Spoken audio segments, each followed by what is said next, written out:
Good morning बच्चों। हमने isostasy के बारे में बात की थी। पिछले उसमें मैंने आपको आइसोस्टेसी का अर्थ बतलाया था, कैसे उसका विकास हुआ ये बताया था। और लास्ट जो मैंने छोड़ा था बच्चों, उसमें ये छोड़ा था कि आइसोस्टेसी जो है उस पे प्राट महोदय ने सर्वे किया।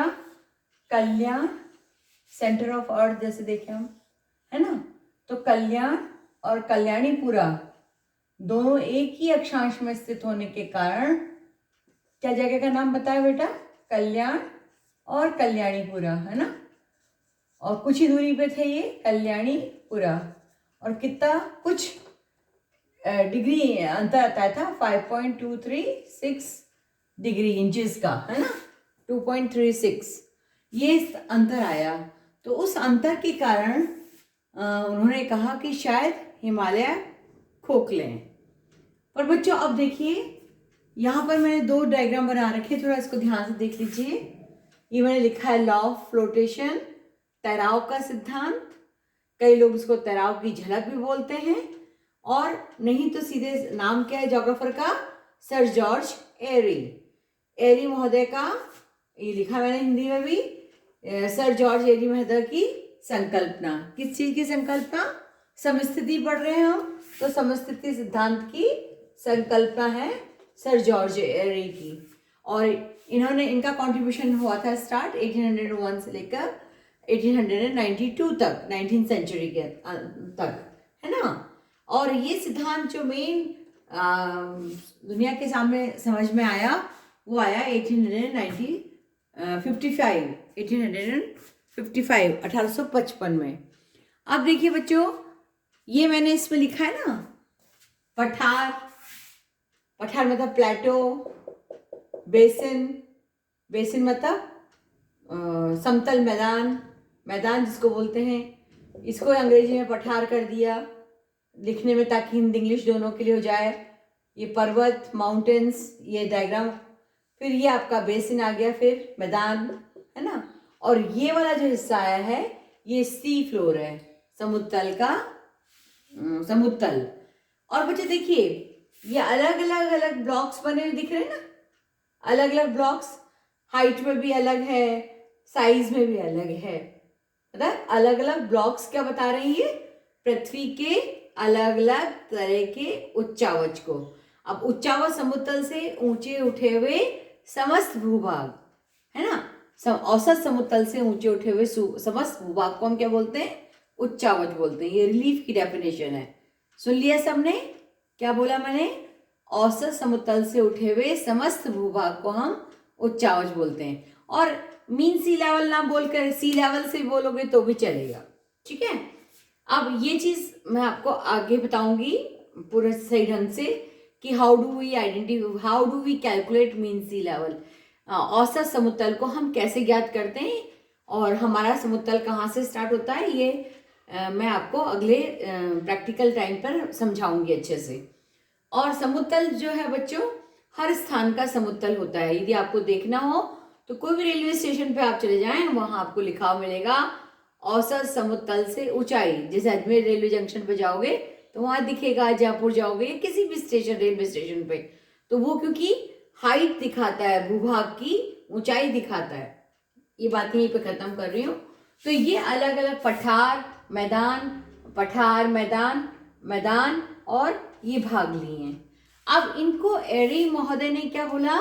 जैसे लॉ ऑफ फ्लोटेशन, उन्होंने तैराव का सिद्धांत नहीं नाम दिया था, उन्होंने तो थ्योरी ऑफ आइसोस्टेसिस दी थी। पर जब पढ़ रहे थे, पढ़ते पढ़ते कई लोगों ने इसको एक्सप्लेन करा। अब जैसे कैसे बच्चों देखिए कैसे तैराव हो रहा है, थोड़ा सा देख लीजिए। एक आपने आइसबर्ग सुना होगा, उस दिन मैंने बताया था आपको, हिमखंड। हिमखंड जैसे ये सपोज ये हिमखंड का समुद्र के ऊपर उठाओ भाग, ये ऐसे मतलब स्क्वायर्स बना करके इसको मैं ऐसे बना देती हूँ, ये ऐसे करके, ये हिमखंड है, बर्फ का टुकड़ा, है ना, बहुत बड़ा विशाल का है बर्फ का टुकड़ा। तो इसका एक भाग तो ऊपर होता है समुद्र से, और बाकी ये इतना ही भाग नीचे धंसा हुआ होता है 9 टाइम्स।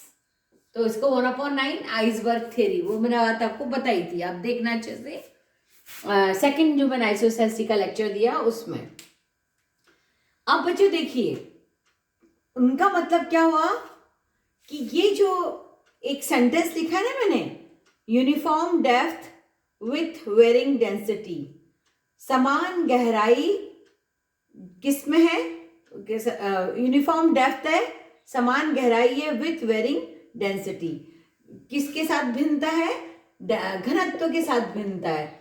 मतलब जैसे पठार है, उनका घनत्व अलग है, बेसिन है, मैदान है, उनका घनत्व अलग है, पर्वत है, उनका घनत्व अलग है।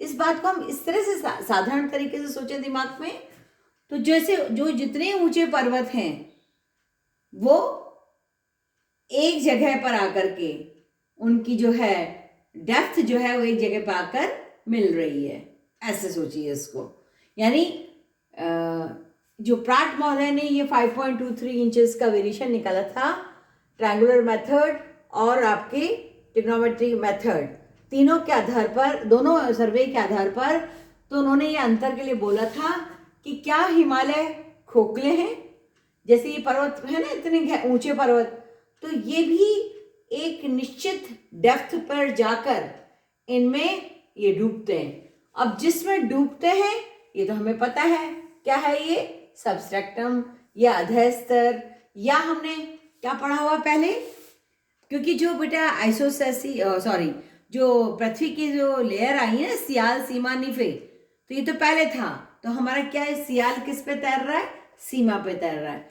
परंतु ये सिद्धांत 1855 के अंदर इंट्रोड्यूस हुआ, और ये सब बातें कब हुई हैं, 19वीं शताब्दी में हुई, जो मैं बोल रही ना, एस्थेनोस्फीयर, दुर्बलता मंडल या सीमा या प्लास्टिक जोन। तो हमने सियाल के नीचे के भाग को वर्तमान में क्या बोला हुआ है, एस्थेनोस्फीयर बोला हुआ है, और हमने सारे चैप्टर्स में पिछले देखा है कि सियाल किस में डूब रहा है, एस्थेनोस्फीयर में डूब रहा है, ठीक है।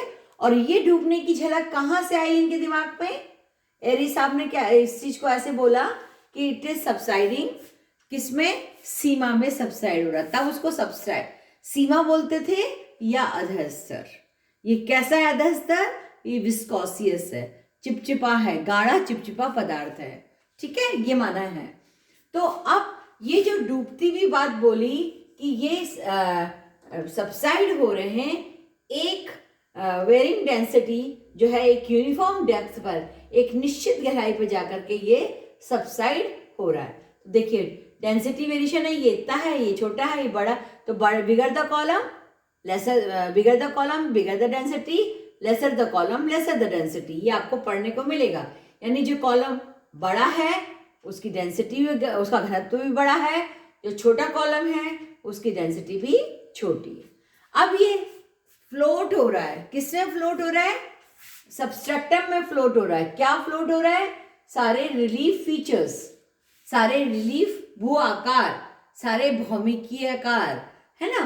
तो इसको जो इन्होंने बोला कि ये एक समान डेप्थ पे जाकर के जो असमान डेंसिटी है, समान गहराई पर जाकर जो असमान गहराई है, उस पे घनत्व है, जो यूनिफॉर्म डेप्थ, समान गहराई जो असमान डेंसिटी की है, असमान दिख रहा है ना बच्चों।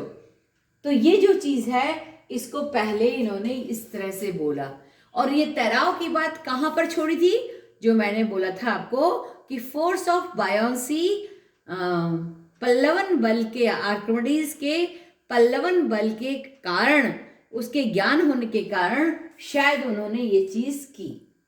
किसने, एरी महोदय ने। क्या करा, ये समझ में आ गया होगा अब, ठीक है। तो इस बात को हम यहाँ पर हल्का सा, मैं बिल्कुल आपको हल्का सा बता रही हूँ, क्यों, क्योंकि हमने सेकंड उसमें बहुत डिटेल में देख लिया कि कैसे डेवलप हुआ ये। अब बच्चों देखो, ये प्राट महोदय हैं, ये भी इनके समकालीन थे दोनों ऑलमोस्ट। तो इन्होंने, इनका सिद्धांत भी 1855 से 1866 के बीच में इन्होंने दिया। इन्होंने क्या करा बच्चों, जब ये सर्वे कर रहे थे तो दो तरह प्रकार के सर्वे इन्होंने जब किए, या कल एक ट्रिग्नोमेट्री ट्रायंगुलर मेथड को ले लो, तो उन्होंने देखा कि दो, कल्याण और कल्याणीपुरा, अंबाला, आप कभी जाएं दिल्ली से अंबाला अंदर की तरफ, कल्याणीपुरा, मैं वहां जाके देख के आई हूँ दोनों जगह, है ना। तो ये जाएं तो वहां आपको देखने को मिलेगा, गांव के नाम अभी भी हैं, जीटी रोड से अंदर जाना पड़ेगा, ग्रांड ट्रंक रोड या शेरशाह सूरी मार्ग जिसको पुराना बोलते थे, उससे आपको अलग जाना पड़ेगा। तो अब प्राट महोदय ने क्या करा बच्चों, देखो कुछ उन्होंने खनिज धातु के टुकड़े लिए। क्यों लिए खनिज धातु के टुकड़े? क्योंकि ये पर्वत पठार मैदान जो है किससे बने हुए हैं? चट्टानों से बने हुए हैं। और चट्टानें किससे बनी हुई है? Different composition of minerals. चट्टानें जो हैं वो विभिन्न खनिजों के कॉम्बिनेशन से बनी हैं। ठीक है बच्चों। अब क्या लिया उन्होंने? देखो लेड है ना, शीशा है ना, लोहा, एंटीमनी को एंटीमनी पदार्थ है, ये खनिज। ये जिंक, जस्ता या जिंक बोलो, जस्ता, ठीक है, शीशा। ये इन्होंने अलग अलग घनत्व वाले यानी असमान घनत्व वाले पदार्थ, यूनिफॉर्म डेंसिटी, ठीक है। ये अलग, तुमको डेंसिटी दिख रही ना अलग अलग, वही देखो शीशा की अलग डेंसिटी है, लोहे की अलग है, एंटीमनी की अलग है, जिंक की अलग है। पर तुमने देखा है इन्होंने क्या, एक मैंने ये कर रखा है, लाइन खींच रखी है। लाइन कैसे? Uniform density. ये एक तल पर आकर के डूब रहे हैं। कहाँ डूब रहे हैं? एक तल पर आकर के ये डूब रहे हैं। तो इसके नीचे तुम देखो मैंने क्या लिखा है, कहाँ डूब रहे हैं ये? मरकुरी। अब देखो बच्चों, ये तो प्रयोग किया ना, प्रयोग करते हो तुमने जब ये अलग अलग डेंसिटी, यूनिफॉर्म डेंसिटी के टुकड़े लिए, मतलब इनकी डेंसिटी में वेरिएशन है बनावट के आधार पर उन्होंने यूनिफॉर्म लिया। और यूनिफॉर्म डेंसिटी को जब मरकरी के भरे टब में या कीप में उन्होंने डुबोया, तो एक जगह पर उन्होंने देखा, ट्रांसपेरेंट है ना कांच का फ्लास्क, तो कांच के फ्लास्क में उन्होंने जब उसको डुबोया मरकरी के अंदर, तो उन्होंने देखा कि एक तल पर आकर के ये मिल गए। इसीलिए उन्होंने, प्राट महोदय ने बोला uniform density with varying thickness. Thickness तो अलग है, देखिए ये थोड़ा पतला है, ये थोड़ा मोटा है, और मोटा, तो थिकनेस मोटाई जो है इन टुकड़ों की अलग अलग है, पर इनका जो घनत्व का तल है बनावट में अलग है, ये ध्यान रखना। पर वैसे ही इन्होंने एक समान घनत्व वाले टुकड़े लिए और ये कहा, जैसे हम कहते हैं ना सोना अपन तोलेंगे तो एक तोला जरा सा होगा, लोहा तोलेंगे तो थोड़ा ज्यादा होगा, है ना, पर है क्या, वो एक तोला ही है। इसलिए यहाँ पर यूनिफॉर्म डेंसिटी की बात कर रही हूँ मैं। ओके, तो ये जो चीज ली उन्होंने, तो उन्होंने ये कहा कि सारे के सारे ये मरकरी के अंदर एक लेवल पर आकर डूबेंगे। तो लाइन ऑफ कंपनसेशन और जोन ऑफ कंपनसेशन, ये शब्दों का इस्तेमाल यहाँ पर हुआ है, जिसको मैं आगे देखूंगी, क्योंकि सबसे ज्यादा मुसीबत बच्चों ये है कि बहुत शॉर्ट ड्यूरेशन ऑफ एक्सप्लेनेशन है और उसमें इम्पॉर्टेंट बातें एक्सप्लेन करनी होती हैं। ठीक है, तो हम थोड़ा सा इसका जो रिमेनिंग पार्ट है वो अगले लेक्चर में देखेंगे, और उसके बाद हम बोवी एंड हैफोर्ड और आर्थर होम्स का देखेंगे। ठीक है, तो होपफुली आपको ये एक में तैराव की झलक है और एक में डूबने की झलक है, ये इस तरह से है। तो ये जो लास्ट के सेंटेंसेस हैं, uniform depth with varying density और bigger the column lesser the density, lesser the column bigger the density, इसमें उल्टा हो जाएगा। ठीक है, थैंक यू, गुड डे।